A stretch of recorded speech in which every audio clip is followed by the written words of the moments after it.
there's a breaking news story in South Carolina athletics, I'm the one you want to follow to find out what's going on with that information. I can guarantee you'll have all details, all sides of the story, just as fast as I can get them, and I can get them pretty fast.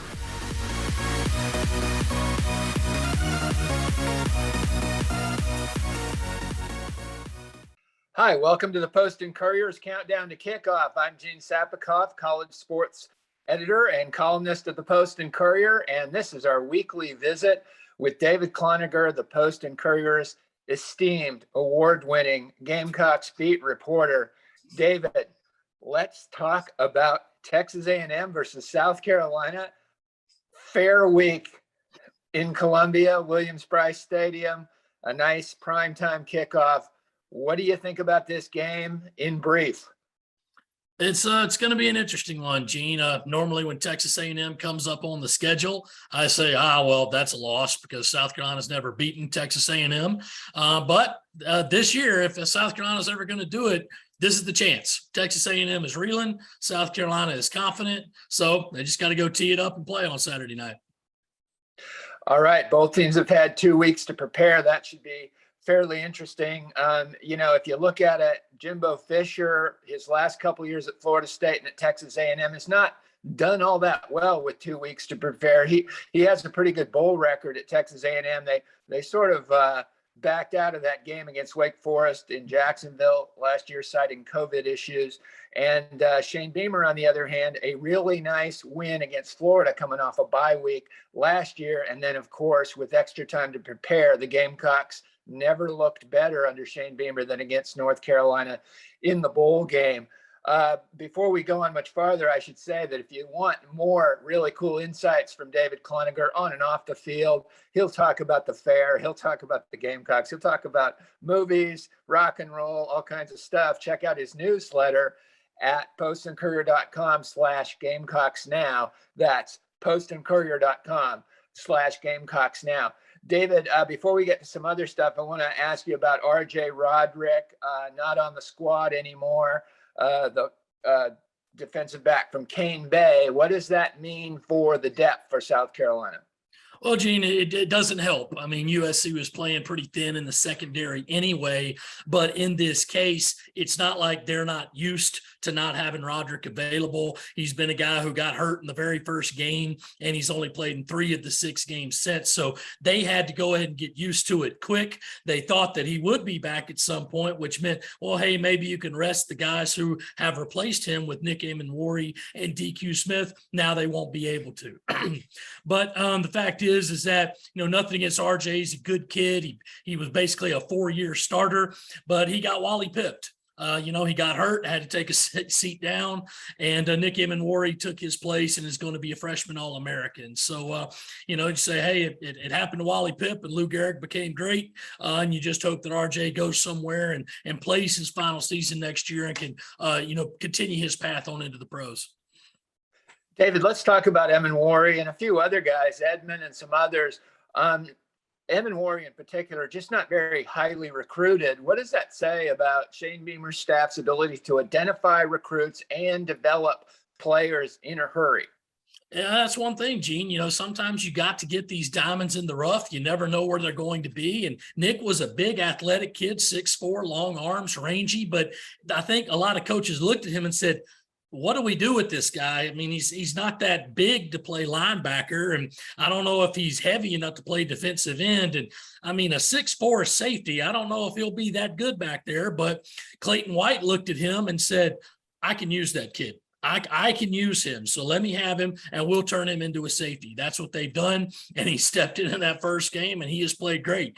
South Carolina's leading tackler right now. So it's not only about the stars, although, I've always said stars aren't the end all be all of a recruit, but the more 5-star, 4-star guys you get, the more likely they're going to play like their ranking. So USC is getting those guys on the recruiting trail right now. But when you get basically a guy like Nick Emenwari, local kid, local athlete, we'll give him a chance. And he becomes a star as a starter, so much the better. And you just hope that you keep unearthing a few of those guys as you go along the recruiting trail. Welcome again to Countdown to Kickoff, the Post and Courier's weekly look at Gamecock football. And if you'd like to check out David Cloninger's newsletter, go to postandcourier.com/Gamecocks Now. David, let's flip to the other side of the football. And wow, Marshawn Lloyd, that guy just continues to shine more and more. This is the Marshawn Lloyd that was advertised, of course, got injured early on in his career. And then, it takes a while to come back from a knee injury like that. But against Kentucky in previous games, I mean, he's just looked really good. Your thoughts? Oh yeah, and he's been the linchpin of this offense, Gene. Spencer Rattler played a great second half against Kentucky. He did not have a great first half, and if your quarterback's not having a great first half, it's tough for the other guys too. But USC has had the benefit the last 3 games. Like, hey man, quarterback struggling, not feeling it. Don't worry about it. Just hand it to old Stud Hulse there in the backfield, and he'll be able to get something. So he ran for over 100. Against Charlotte, I believe it was. He's had great games against SC State and Kentucky, and that's what they need him to do. He's been the most stable part of an offense that can be pretty sporadic. And the facts are, the numbers tell USC what it needs to do against A&M. Marshawn Lloyd is playing great. He's confident. He's lathered up. Texas A&M has the 2nd worst rushing defense in the entire Southeastern Conference. I think you see what needs to be done here. So South Carolina just needs to go out there on Saturday and say, give him the ball. And if he gets held up a couple times early, don't worry about it. Just keep giving him the ball. Okay, David, let's move to perhaps the most important cultural event and distinctive cultural event in the Palmetto State. That is the South Carolina State Fair, right across the street from Williams-Brice Stadium. Fair week at a football game. It doesn't get much better than that. So 2 questions, David. Will you meet people at the Rocket? And what is your favorite fair food?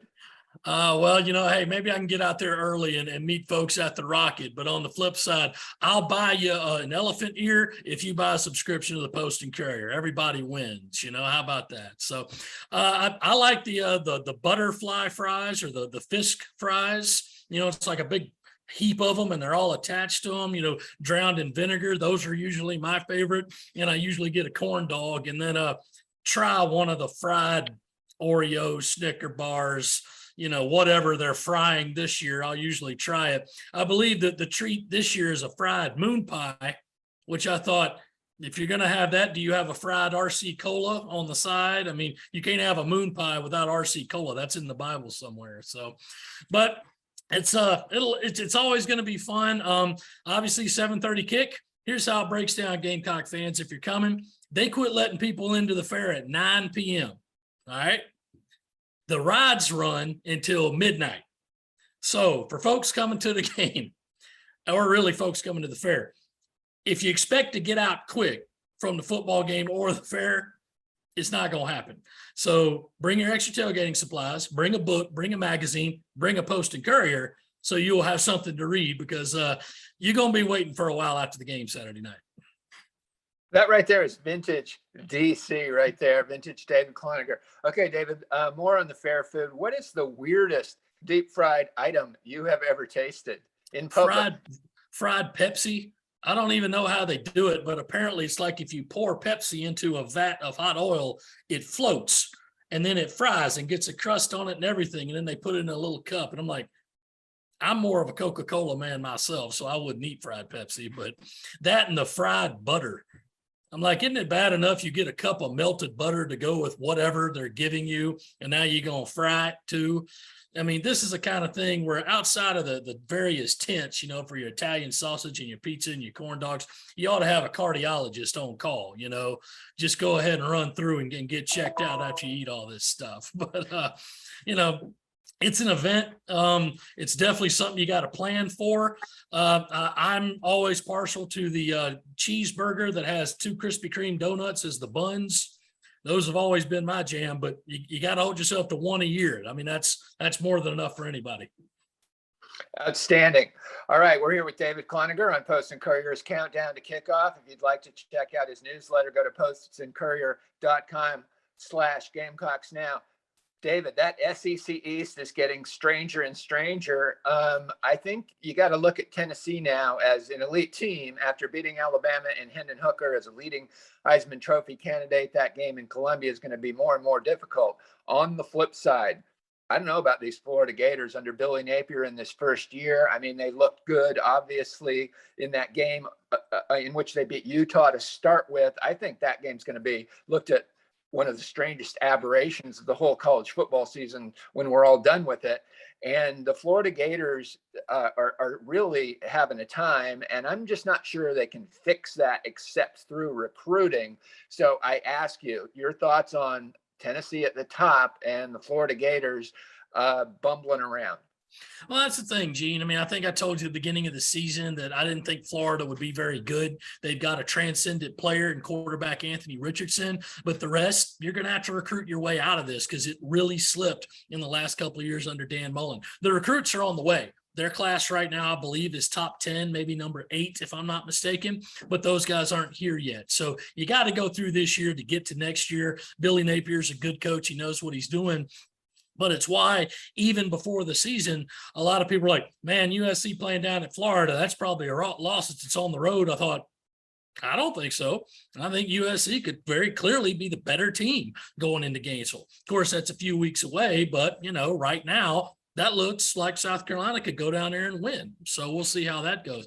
As for Tennessee, high-flying offense, it's fun. A lot of kids like to come and play for it. That's why they're winning. They did the same thing last year, and this year their defense is doing just enough to get by. That wasn't the case last year. Got a big win against Alabama. They've still got to go get past Georgia.